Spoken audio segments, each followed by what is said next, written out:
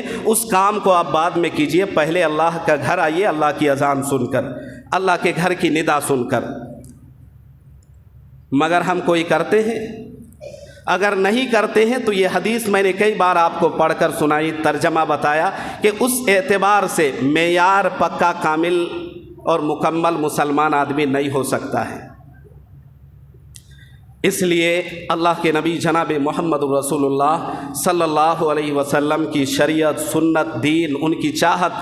اور ان کے اطوار، اقوال، افعال، تمام چیزوں کے آگے دنیا کی تمام چیز کو زیر کرنا، محبت کو توڑنا، کاموں کو چھوڑنا، تمام کاموں کو آگے پیچھے کرنا اور دین کو سینے سے لگانا، دین پر عمل کرنا، اسی کا تقاضا ہے۔ انشاءاللہ اسی پر عمل کریں گے تو ہی اس دنیا میں ہماری کامیابی ہوگی اور آخرت میں کامیابی ہماری قدم بوس ہوگی، اور اگر ایسا نہیں کریں گے تو نہ یہاں کامیاب اور نہ انشاءاللہ ابد الآباد والی زندگی میں ہمیں کامیابی ملے گی۔ اللہ تبارک و تعالی ہم سب کو جو میری زبان سے بات کا حلوائی ہیں تمام باتوں پر خوب عمل کی توفیق دے۔ وآخر دعوانا ان الحمد للہ رب العالمین۔